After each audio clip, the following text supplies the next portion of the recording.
Víno chutí najlepšie priamo vo vinárstve a ja vám poradím, ako sa do neho dostať. Veľa slovenských vinárov už ponúka možnosť rezervovať si degustáciu, večeru či nocľah online, bez toho, aby ste museli do toho vinárstva volať alebo zdĺhavo čakať na potvrdenie termínu. Stačí si otvoriť portál www.zavinom.sk. Bratislava, Svätý Jur, Pezinok, Modra, Šenkvice, Tekov, Tokaj. Pripravené sú ochutnávky takmer každý deň. So zatajeným dýchom počúvať príbeh o ročníku, o zbere hrozna, o spôsobe školenia vína v pivnici či ochutnať zrejúce víno priamo zo sudov. To sú emócie, ktoré sa dajú zažiť len vo vinárstve. Ideálne s priateľmi alebo aj s celým autobusom svojich kolegov na team buildingu. Nájdete si svoju ochutnávku na zavinom.sk a nechajte sa uniesť zážitkovou degustáciou kráľovského nápoja. www.zavinom.sk. Dievčenca, šuhajkovia, vítam vás pri sledovaní nového dielu podcastu Na dúšok. Sme v nitrianskej vinohradníckej oblasti pri meste Vráble, kde sme ešte nikdy neboli, ale dnes to napravíme, lebo na okraji mesta vyrástol tento nádherný nový projekt a my si ho dnes spolu s vami ideme prekúknuť. Poďte s nami!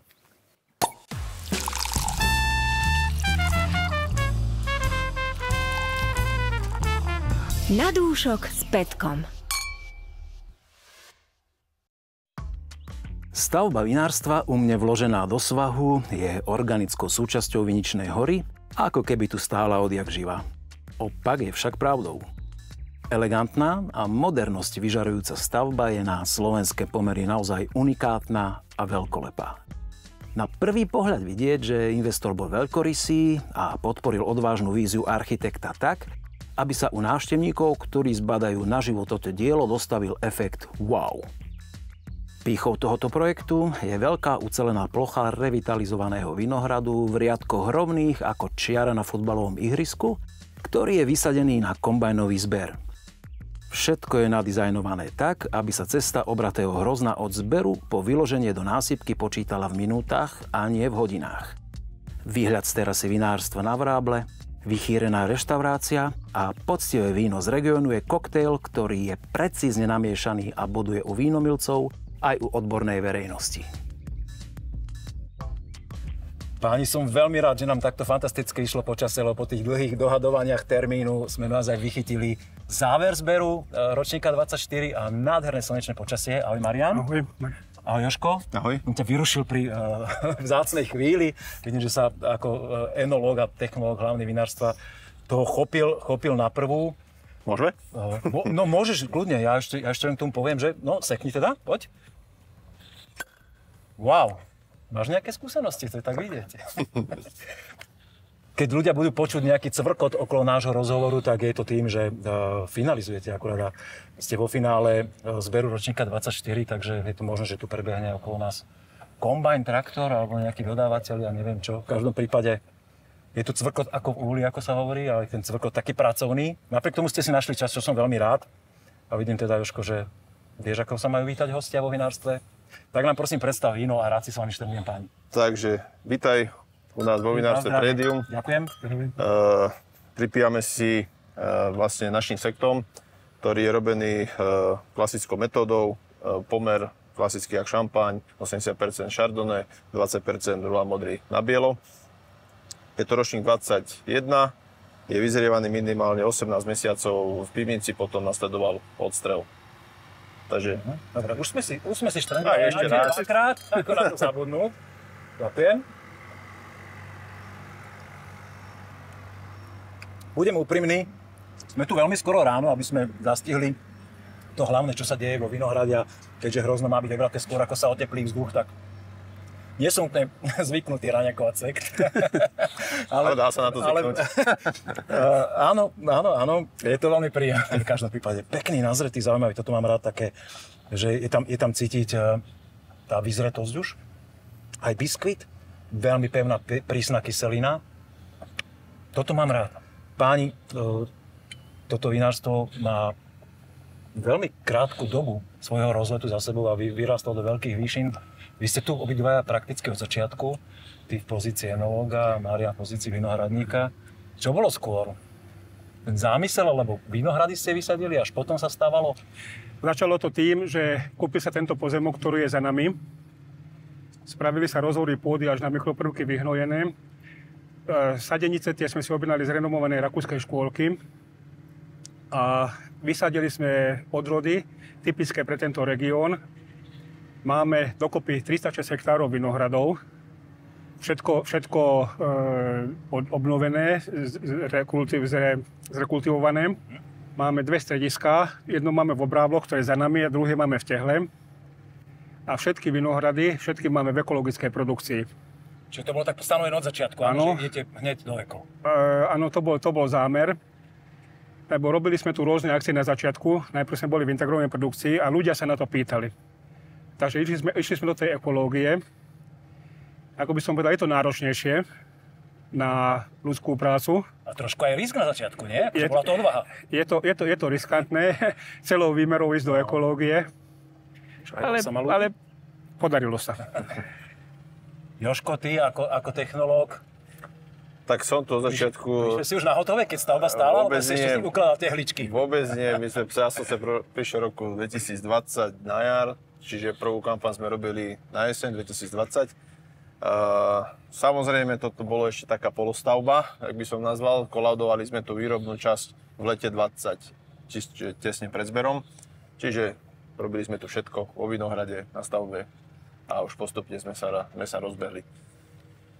Čiže sme si prešli všetkým, čo sme museli. Hovoríš teraz za všetkých zamestnancov, ktorí tu teraz pobehujú, alebo hovoríš za seba? No ja som ťa pred chvíľkou videl, ako si vyklapal hrozno do vysokého. Tak to patrí k tomu vinárstvu, lebo my sme v podstate malé vinárstvo, kde robíme všetko. Od jak enológa, cez majiteľa, cez vinohradníka, cez proste všetky funkcie. Aj ten personál, čo sem vlastne pristupoval, vždy to išlo postupne. Teraz potrebujeme už niekoho do predajne, teraz potrebujeme zase prijať niekoho do pivnice a tak pomaly sme sa rozrastali a sme v tej veľkosti, ako sme.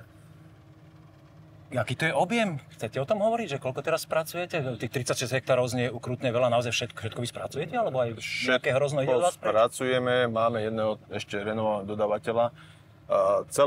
Celý ten koncept tohto vinárstva je postavený na vlastne, že zákazník, ktorý si kúpi naše víno, my garantujeme, že pochádza len výlučne z Rábelského vinohradníckeho rajónu. To je naša garancia, takže toho sa chceme držať a dúfam, že to vyjde stále. Znamená ten Vrábelský vinohradnícky región aj to, že mnohí tu radi používajú taký ten výraz, že my máme tie tradičné odrody. Ale čo je tradičné? Či je tradičné 30 rokov, 50 alebo 100 rokov? Ako to tu máte s tou výsadbou? A s tými tradičnými odrodami? No máme tu vysadené všetky odrody, ktoré sa nachádzali voľakedy v tomto rajóne. Je to napríklad odroda Semilon. Keď si zoberiete odbornú literatúru, tam nájdete odrodu Semilon, sa spomína Vrábelský rajón Vráble. Takže to ste asi jediní na Slovensku. Má ešte Semilon? Možno, že má, ale my sme asi jediní, ktorí na Slovensku má tú odrodu. Ďalej tu máme klasické vlašský Riesling, rínsky Riesling, Veltlín zelený, Frankovku, Cabernet Sauvignon, ja viem, že Müller, Muškát moravský. Nejaký sa tu nájde? Silvánske zelené? Silván nemáme vysadený. Nie? OK, dobre. Ale je z Vrábelského rajónu. V poriadku. Čiže je to pre vás dôležité, tá tradícia, že ste nadviazali tou výsadbou na to, čo tu bolo bežné, alebo máte aj takého experimentálneho ducha, že predsa len niekde ešte niečo, čo možno ani nechcete o tom hovoriť a poviete to nám prvým? Ono v podstate, chceli sme troška vrátiť takú tú zašlú slávu Vrábelského regiónu, ktorá tu bola vždy historicky, počnú s vinárskymi závodmi, ktoré boli voľakedy v tých 90. rokoch veľmi preslávené. Najmä ja ako Vrábelčan a tiež tu mám malú vinicu, tak sa u nás hovorí, správny Vrábelčan má hajloch a bicykel. Takže medzi tie odrody, čo sú tu fakt typické a čo tu najviac ľudia pestujú, je Riesling vlašský a Veltlínske zelené. To je tu také najrozšírenejšie. Takže ty máš tým skúsenosti potom od mladá. Ale tvoja cesta bola taká okružná všelijaká, ale zakotvil si na domácej pôde. Na domácej pôde. Tak na domácom ihrisku. Ja, páni, sa vrátim k tomu vínu. Je veľmi teplo, naozaj sa tá vzorka veľmi rýchlo ohriala. Veľmi ma to baví. To víno je plnokrvné, to má extrakt, že dochuť 15-20 sekúnd naozaj. Cíti tam aj taký zvyškový cukor, že je tam? Že je to zagulatené? Je to brút, ale je to taká tá hrana toho brutu. Áno, je to víno zagulatené, ale ako naozaj, ja takomuto vínu hovorím, že je to taký fakt, že plnokrvný sekt. Tak tiež filozofia moja je taká, že my si ten sekt vlastne zakvašame u nás. Čiže takto ešte samozrejme hrozno si dopestujeme z našej vinice, zakvašame si ho u nás, vyzrieva u nás, takže všetky tieto procesy si robíme tu doma. Keď budú ďalšie vzorky takéto, tak to sa veľmi teším, čo si ešte pozrieme. Vôbec sme sa nedotkli zatiaľ budovy, ktorá je fakt nádherná a je to krásne architektonické dielo. Rád by som pozrel nejaké priestory vnútri. Jožko, zoberieš nás aj do pivnice? Tak určite, poďme na to. Na dúšok s Petkom.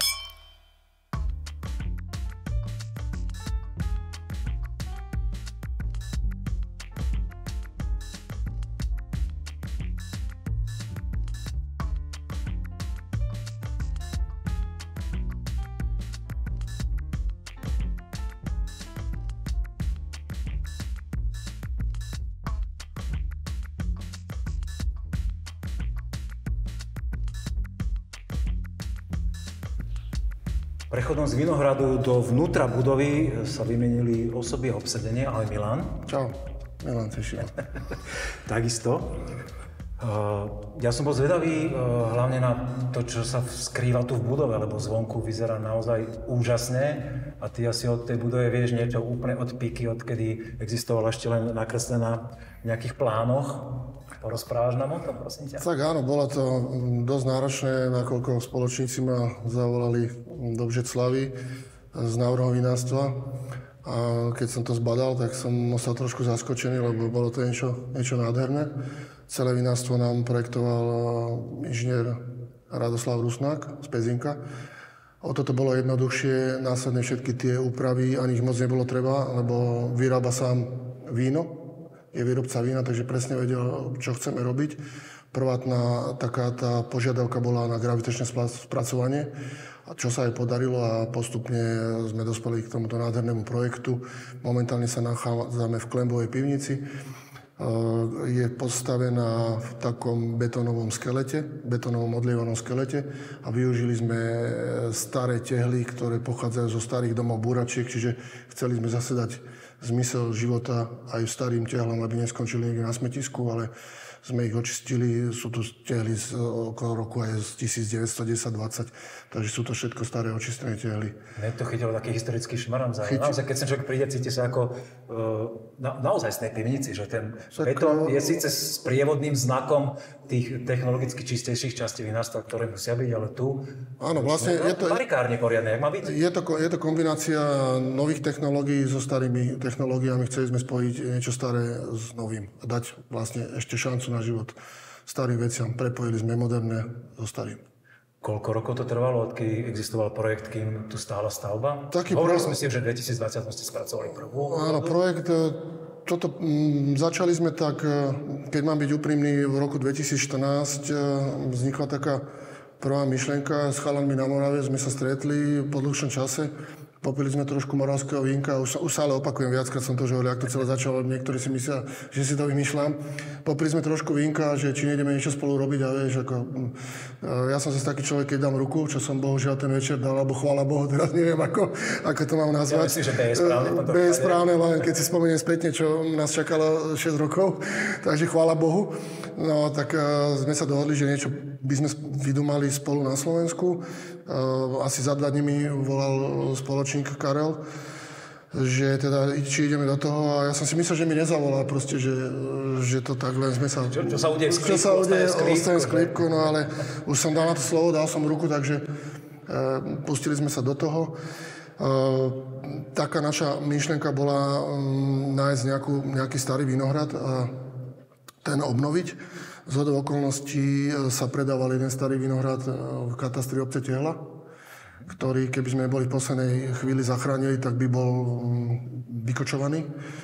Prišlo tam k zmene majiteľov, kto vlastne ten vinohrad kúpil to zahraničný investor a chcel ho vykočovať. Takže my sme, myslím, okolo 2016 kúpili ten starý vinohrad a začali s ním pracovať, 26 hektárový. Dneska už je celý vymenený a je celý na novo zreštrukturalizovaný a vysadený. Čiže máme tam Na tom teruári Tehla máme 26 hektárov vinicu. Ešte to, taký príbeh tam pokračoval, keď to mám spomenúť. Takže najprv sme kúpili túto vinicu.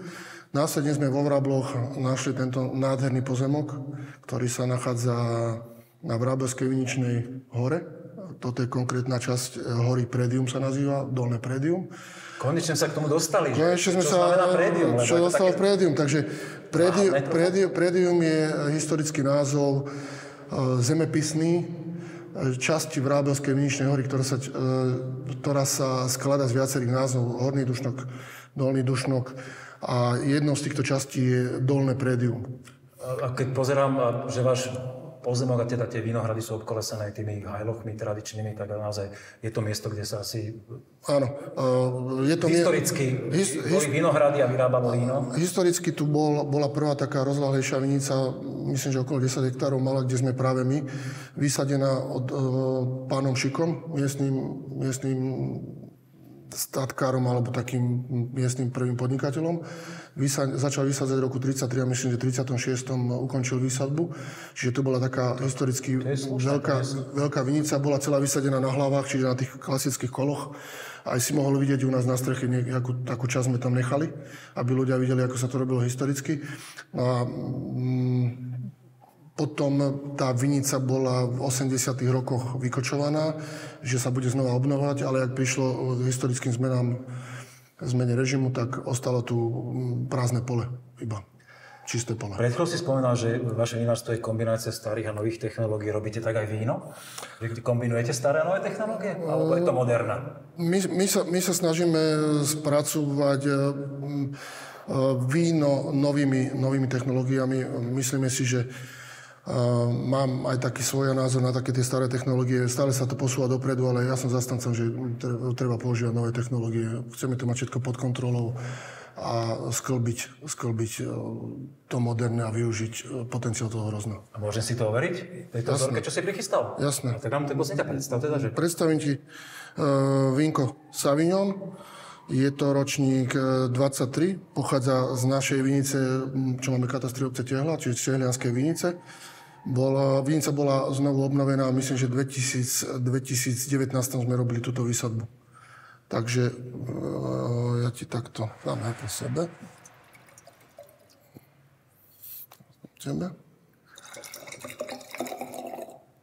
Ďakujem. Je to... Na zdravie. Na zdravie. Keď sa trošku tak pozrieš, voniaš, tá vôňa úplne nám ide do takých živla ovocných tónov. Je to také svieže víno, v podstate taký, by som povedal, že až novozelandský štýl.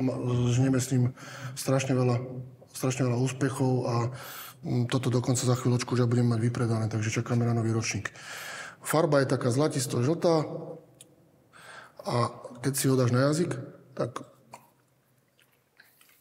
je tam až taká silná tá žihlava. Veľmi svieže, aké silné kyselinky. A veľmi zaujímavé bylinné tóny, dokonca taká niečo medzi levandelou a divokou metou, že zaujímavé také, veľmi taký bylinkový prejav má to víno. Nezvyčajný na slovenské Sauvignony. Tak s tými Sauvignonmi je to tak, že buď sa ti páči, alebo sa ti nepáči 50/50. Niektorí majú radi tie broskyňové tóny, my sme zase išli do tých žihlavových tónov. Ale je veľmi úspešné, tento Sauvignon je jedno z našich najpredávanejších vín. Osviežujúce. Pekná kyselinka, šťavnaté, veľmi intenzívne, naozaj v druhom kole v dochuti vystupujú už tá ovocnosť, aj tá broskyňa, OK, veľmi pevná kyselina, ale ja odchovaný vínami z Malých Karpát naozaj môžem kyselinu, takže pre mňa je to víno, ktoré ma baví, je zaujímavé. Hlavne, že keď si tak porovnám, čo som ostatnú dobu pil slovenské Sauvignony, toto sa úplne vymýka. Nie je to úplne taký bežný štandard. Či to je váš zámysel pre teroár? Je to náš zámysel. V podstate my sme už takýto Sauvignon, tam strašne záleží od štepov, aké vysadíš, čiže aké máš sadenice. My sme si dali špeciálne vyrobiť sadenice v rakúskej škôlke, čiže nekupovali sme to, čo nám ponúkli, ale dali sme si požiadavku 2 roky pred výsadbou, aké sadenice, aký Sauvignon chceme. A chceli sme práve klon tohto Sauvignonu, na tento novozelandský štýl. Čiže my sme už začínali s výsadbou, presne sme vedeli, čo chceme robiť. Ešte keď si dobre pamätám, rok 2019, vysadený vinohrad a v 23. roku dáva takéto víno. Klobúk dolu, lebo extraktivita tam je, už v takomto mladom veku. Strašne veľa venujeme našich aktivít príprave pôdy. Čiže pripravujeme, hráme sa s tou pôdou.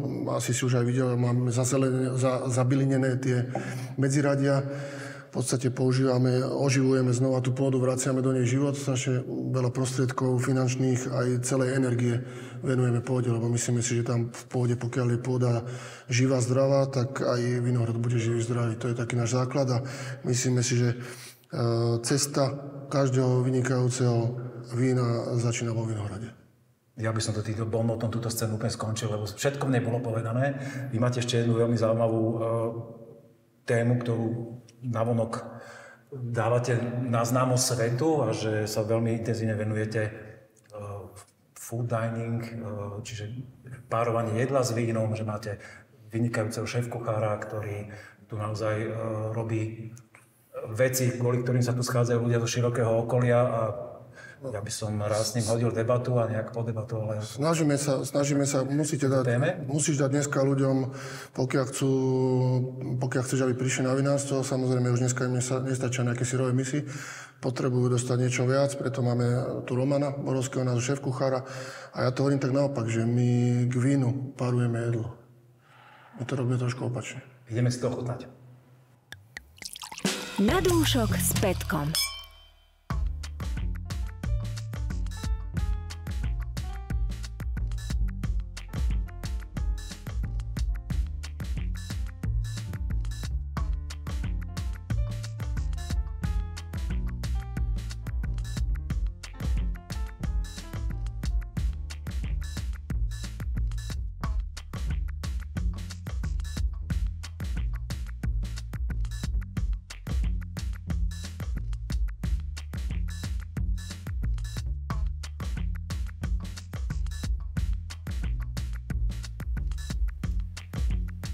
Presunuli sme sa do reštaurácie, pribudla tu nová tvár. Roman, ahoj. Ahoj. Šéf kuchár. Presne tak. Pripravil si toto nádherné vizuálne dielo, ktoré verím tomu, že aj chutí. A my sme tu už načali, že v tomto vinárstve sa páruje jedlo k vínu. Presne tak. Je to tak? Je to tak, presne je to tak. Párujeme, snažíme sa párovať to jedlo a s tým našim vínkom, ktoré tu vyrába pre nás Jožko. A snažíme sa využívať vlastne lokálne suroviny a snažíme sa využívať sezónnosť. To znamená, preto aj dneska sme si pre teba pripravili niečo takéto. Ešte jedna veľmi dôležitá vec sa udiala tento rok a vy ste ako vinárstvo získali titul Vinárstvo roka. Doteraz ste o tom mlčali, ako keby ste to považovali za niečo, ale ja som to chcel vytiahnuť. Má napríklad aj toto, že robíte takýto fine dining vplyv na to hodnotenie, alebo tam sa hodnotí vyložene len ten váš vinársky prínos? Tak v tom hodnotení nie je zahrnuté reštauračné zariadenie, takže to obnáša zase z toho vinárskeho spektra od tej výsadby viníc, koľko máte viníc, to je nejaká spolupráca s nejakými študentami, či máte vlastnú podnikovú predajňu a veľa aspektov je tam. Samozrejme plus súťaže, čiže je to taký komplex hodnotenia toho vinárstva. A čo sme veľmi, veľmi radi, že po 4 rokoch sa nám takáto vec vôbec podarila, čo nás nesmierne teší. Tak toto je ešte extra bonus k tomu. To je ešte bonus. No ukážte nám, páni, ako to funguje, keď tu je teda u vás akcia a sedí tu v reštaurácii. My sme si to dali teraz po stojačke, aby sme boli takí kompaktnejší, aby sme sa vliezli do záberu, ale keď tu teda prebieha takáto večera s párovaním vína, ako to prebieha? Niekto uleje víno, porozpráva o ňom a potom k jedlu, alebo dosahujeme slova. Tak môžem sa ja, tak samozrejme, keďže ste vlastne tu u nás hore v reštaurácii, Jožko má dole tú pivnicu, ja mám na starosti tú reštauráciu, tak ono to vlastne funguje u nás tým spôsobom, že Jožko niečo vyrobí, prinesie nám to, my to samozrejme prechutnáme, uvidíme, že vlastne čo nám to vlastne vytvoril a čo to vytvoril vlastne aj pre tých ľudí a my k tomu sa snažíme napárovať víno. Samozrejme funguje to takým spôsobom, že keď človek príde k nám, tak samozrejme tá porcia nie je takto pripravená už na stole, ako teraz ju máme, ale ja ju aj dokončím, aby som ti ju vedel vlastne potom ďalej posunúť. Takže vlastne prelievame omáčkou, prinášame vlastne tomu hosťovi, pokladáme to vlastne a sommelier prichádza s vínom a už nám rozlíva vínko. To prenechám tú parketu na Jožka. Takže k tomuto sme si nachystali našu Frankovku modrú. ktorá patrí takej vlajkovej lodi tohto vinárstva, čo sa týka červených vín. Je to veľmi ľahké, ovocné vínko, veľmi jednoduché, svieže. Môžeš tam cítiť slivky a veľa ovocností. Ročníku sme ktorom, prosím ťa? 22. Ročník 22.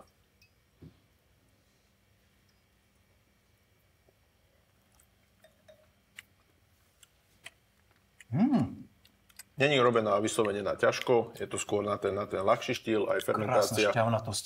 Fermentácia prebieha skôr pri tých nižších teplotách, čiže fakt robená frankovka na ovocný štýl. Čiže host si najprv ochutná víno a potom to vyskúša, že so sústom jedla. Mám byť ja ten človek, čo to dnes vyskúša? Presne Nebudete tak. mi závidieť, že vy nemáte porciu, páni? Tak Vydržíme sa. Cestovínka vám tečie. Dobre, tak to vyskúšam teda. No a ono to vlastne Ono to vlastne funguje takým spôsobom, že keďže víno už bolo odprezentované, tak prichádzame my a prezentujeme to jedlo. A teraz ti servírujeme momentálne grillované kačacie prso, ktoré bolo pregrilované na masle a bylinkách. Celé to je dokončené vedľa s prílohou, ale ono, ak nevyzerá tá príloha tak veľko, pretože tých chodov je niekoľkonásobne viacej. A tá príloha je z paštanákového pyré, nakladané višne, domáce pampušiky a celé je to dokončené s omáčkou z brusníc, to znamená brusnicový demiglas. Táto chuť vlastne je preto tam a preto sme vytvorili toto jedlo, keďže vlastne už čoskoro začneme vlastne pripravovať kačacie hody, tak už sa na to pripravujeme a preto vlastne to kačacie prso. On to funguje? Naozaj to s tým jedlom, dostalo to veľmi takú intenzitu ešte, ako keby pozdvihlo intenzitu aj toho jedla. Napriek tomu, že tá frankovka je ľahká, teda ja tam typujem aký alkohol okolo 12 niečo, v spolupráci s tým jedlom zrazu plná pusa toho. Ten dojem a dochuť nejak tak pozdvihlo. Keď si spomínal, že toto je teda, bude asi hlavné jesenné menu a že to funguje, ľudia to majú radi. Čo ešte, aké typy jedál sa tu vyskytujú k tomu? Celkovo vyskytujeme, teraz momentálne pripravujeme tých jedál viacej, tam zakomponovaná ryba, využívame pstruhy, využívame zeleninu, ktorá nám vlastne teraz momentálne zeleninu, ovoci, ktorá vlastne končí alebo nám začína. To znamená v tých konečných vecí ako broskyne, ako marhule, slívky, vlastne v podstate tieto využívame. Takisto sme to využili aj v dezerte, ktorý ti odprezentujeme za chvíľočku.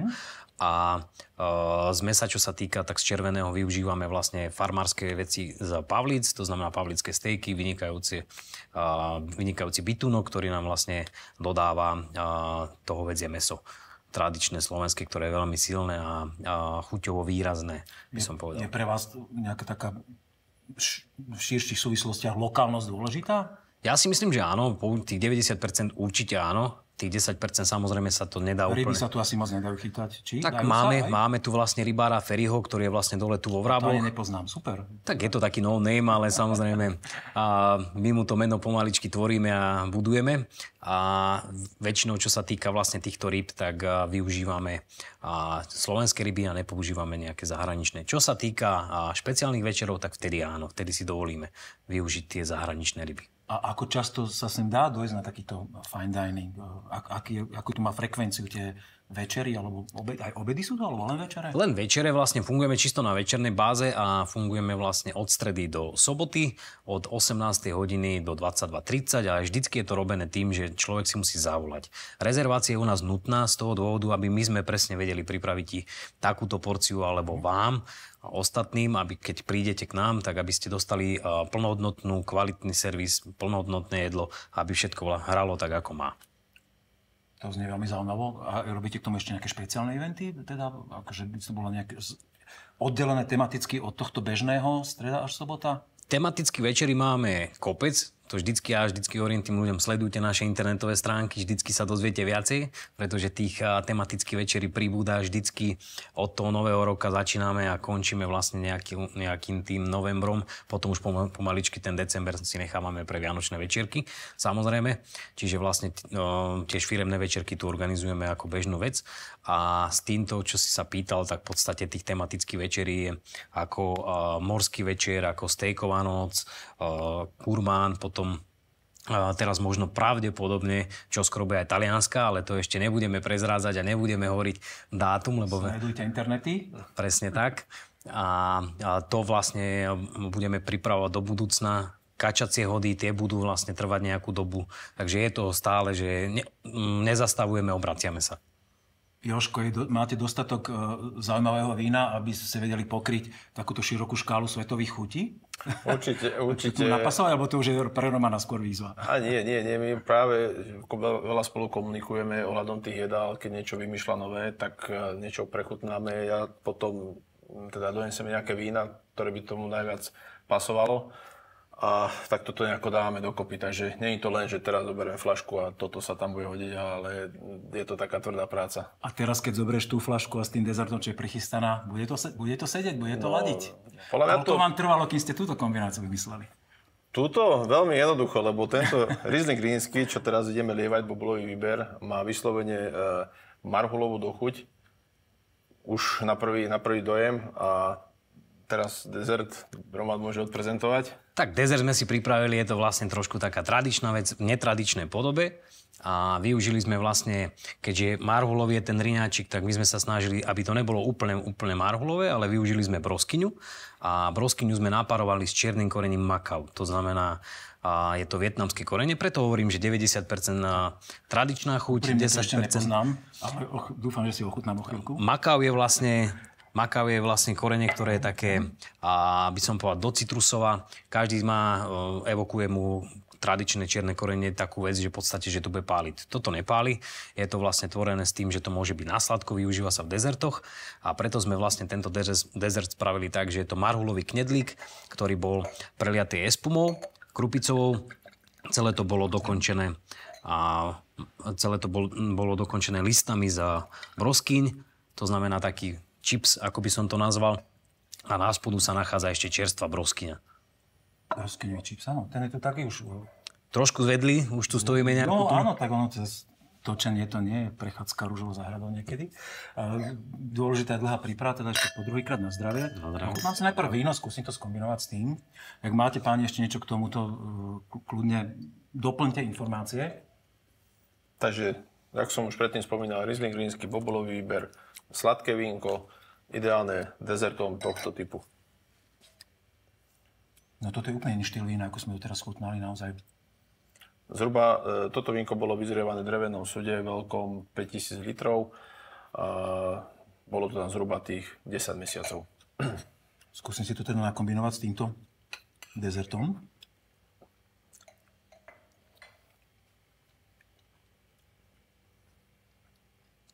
Veľmi mám rád, keď dezert nie je príkro sladký a toto spĺňa moje predstavy, že je tam decentná sladkosť, ktorá by sa mohla hodiť aj tomu vínu.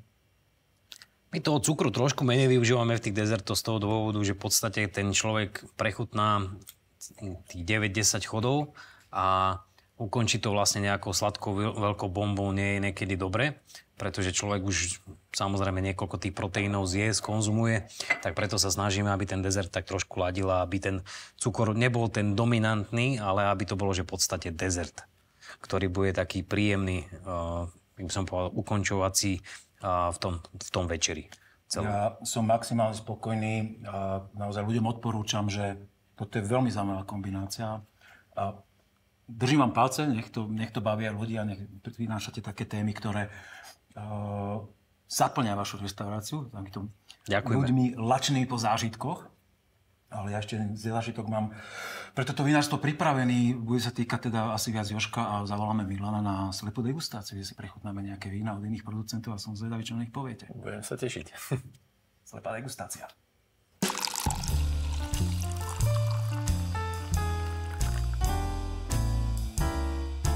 Slepá degustácia. Nastáva chvíľa, kedy si prechutnáme s vami dvoma, ktorí ste sa tu tak prsili, že rozumiete vínu a že chcete... Áno, najviac. Ale vieš, aké víno je najlepšie? Vieš? Dúfam, že tieto tri, čo tu budú, a ešte okrem toho všetky vaše. Áno, ale najlepšie víno je také, aké ti chutí. Verím tomu, že budú tie vzorky aj tu také. Dobre, vidím, že tu je každé slovo asi navyše zbytočné. Začať od vzoriek. Takže prvá vzorka, biele víno. Páni, čokoľvek máte chuť k tomu povedať, sú to vína z tohoto nášho stredoeurópskeho regiónu. je možné, že aj od vinárov, ktorých osobne poznáte, tak verím tomu, že budú slova chvály a že to bude stáť za to. Je niekto z vás, kto si zoberie prvé slovo, že by sa chcel? Jožko vydáme. Jožko je hlavný technológ u nás. Tak uvidíme, aký Jožko. Máš skúsenosti, lebo my sme sa zopárkrát stretli na degustáciách a na súťažiach, kde to poctivo zapisujeme do 100-bodovej tabulky OIV a snažíme sa to víno nestranne hodnotiť, tak vieš, aké to je? Pekná, decentná vôňa. Do chuti je tam troška nádych, štých sudu. Povedzme, to je nejaká aj kupáž neresud.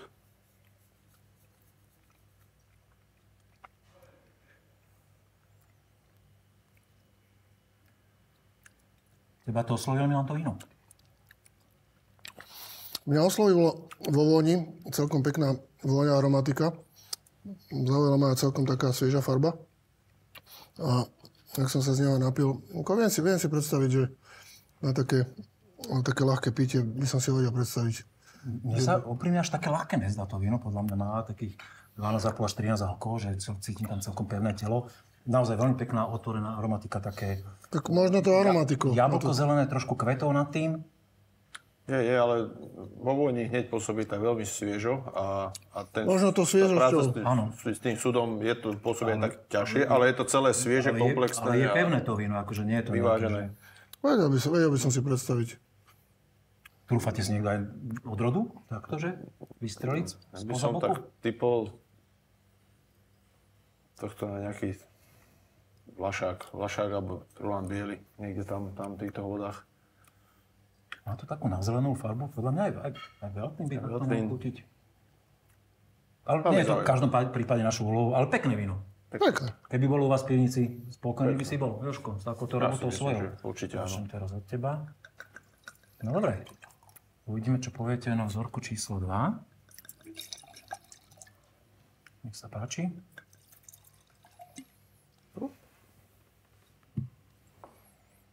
Také podobné farby by som povedal, či? Tak asi sa chlapci z produkcie snažili, aby sme to mali náročnejšie a ťažšie, že to nebudú 3 odlišné vína. Na to červené je isté, no. A ešte sme zatiaľ pribierali. Vidím. Nepredbiehaj, prosím. Výrazne odlišná aromatika. Aspoň. To je niečo z voňavších. Aromatická odrľa.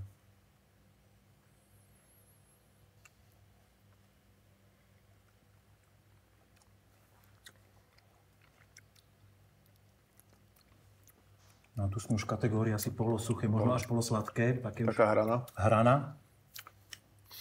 Mňa tá aromatika strašne taká prenikavá oslovila. Viac ako to prvé vínko. Ale na také, keby som si mal vybrať na také celovečerné pitie, tak za mňa asi tá prvá vzorka. Toto je taká moc toho cukru zbytkuje o tom na mňa. Je to také vínko ľubivé, tá aromatika je tam taká korenistá, až tak výrazne korenistá. Možno k nejakým palačinkám, ako hovorí náš Roman.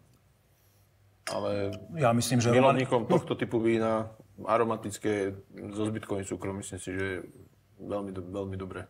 Ja myslím zase, že keď sme počúvali Romana, že on by si vedel určite nejaké jedlo vymyslieť aj k tomuto. Keby už na to prišlo.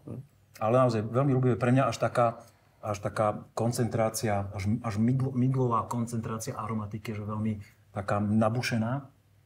Ale určite to má, viem si predstaviť, že mnoho ľudí, čo prichádzajú k vínu, že toto ich absolútne musí osloviť. Že to je, myslím, že wow. Ženskú časť by som to nazval publika.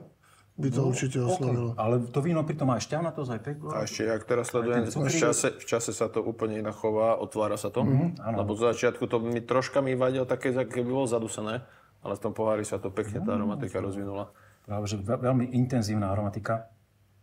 Ale v každom prípade príjemné víno. No dobre. Veľmi si túžil po tom červenom. Áno. Tak poďme do toho. Dlhšie som tu karafu nedržal v ruke teraz. To sa vidí. Vidíme, že si to nenacvičoval.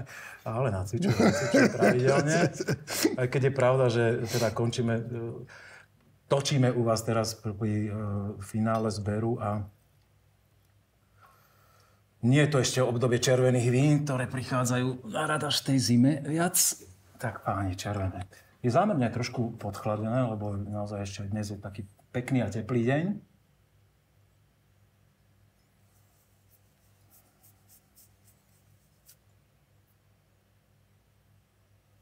No, Jožko, teraz buď múdry.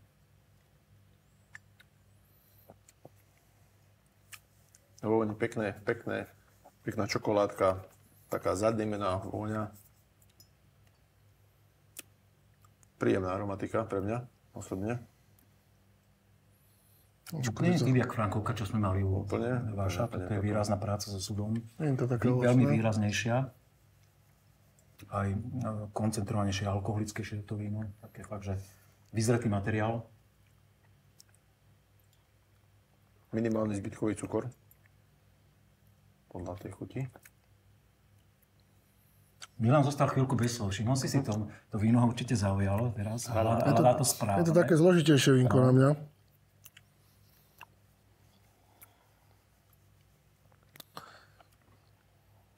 A taký zimný večer. Presne to. Si ho viem predstaviť. Mne sa veľmi páči, teraz ak sa to trošku otvára, otepluje, taká intenzívna, až griotkovo, višňová, tam cítim aromatiku. Zároveň to má aj takú jemnúčku horkosť a korenistosť. Plus ten prejav súdu, jak si hovoril, tá zadimenosť. Naozaj zaujímavé víno, ktoré asi nie je úplne zhodnotiteľné teraz za pár minút, čo na to máme. Ale ja by som pri tomto víne išiel do veľmi vysokých známok na súťaži. Akože o zlate by som sa ani nebavil, ale skôr zlato plus. Mňa toto veľmi baví, tento štýl vína. A viem si odmyslieť, že je vonku teplo teraz. A je to, pôsobí to pekne vyzreto a je to podľa mňa, to bude aj nejaký starší ročník. Osobne si myslím. Mohol toto byť taký prezretý Pinot Noir napríklad? Do tej aromatiky? Skôr si myslím kabernetové. Ja si myslím, že to je kabernetové troška. Štruktúra skôr napovedá tomu. Možno nejaké kruhy, ale fakt dneska nemám úplne na to, aby som tu strieľal teraz od rody. 3 veľmi zaujímavé iné vína. Ideme si odhaliť, páni. Ste zvedaví? No, ja by som bol. Jožko, môžeme? Môžeme začať. Dobre. Takže vzorka číslo 1 je, prosím pekne, Chardonnay 21 Arteviny z Nojemska.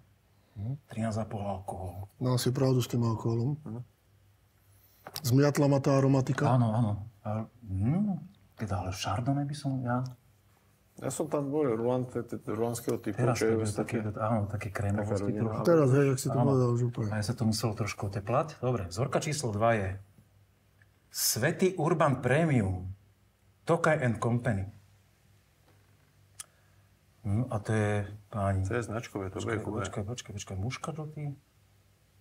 Muškat žltý vlastne čistý, áno. Teraz čítam etiketu, lebo som si nebol úplne istý, či to je s furmintom reznuté, ale muškat žltý. Teraz sa to úplne otvorilo, teraz keď si to zakrútiš.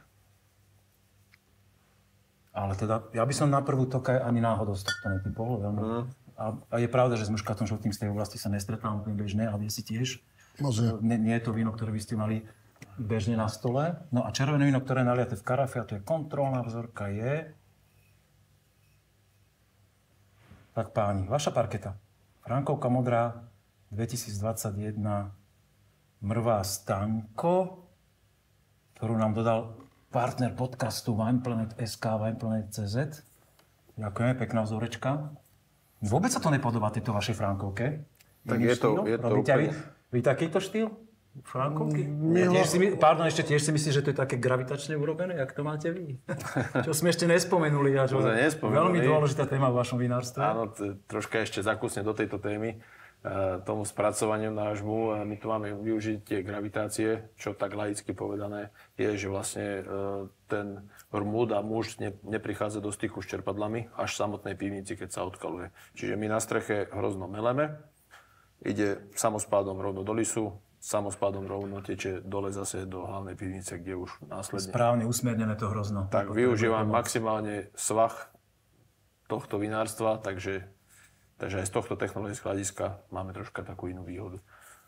Páni, ďakujem, bolo to super. Milan, máš ešte niečo na srdci, že čo by si rád povedal poslucháčom a pozeračom nášho podcastu? Ja by som určite pozval všetkých milovníkov dobrého vínka, aby prišli k nám do vinárstva, aby vlastne videli, ako sa rodí víno a podľa mňa je veľmi dôležité to vidieť na vlastné oči a každé dobré víno sa rodí vo vinici. Čiže kde je dobrá vinica, kvalitná vinica, tak je vysoký predpoklad, že z neho bude aj kvalitné dobré víno. Ďakujem veľmi pekne. My sme si to dnes už pozreli, aj sme si ochutnali párovanie vína k jedlu, či jedla k vínu? Nie, my párujeme k jedlu víno. K jedlu víno. Román s tým má niekedy problém, ale tak vždycky ho prehovoríme. V každom prípade všetko, čo stálo za pozretie a stálo za vypočutie, sme dnes absolvovali o vinárstve Peridium v Rable. Ďakujeme za to, že ste nás dosledovali až do konca. Dajte si odber na YouTube kanál, ak tam ešte nie ste. Sledujte nás na sociálnych sieťach a tešíme sa niekedy na ďalšie pokračovanie. Pekný deň. Ahoj. Ahoj.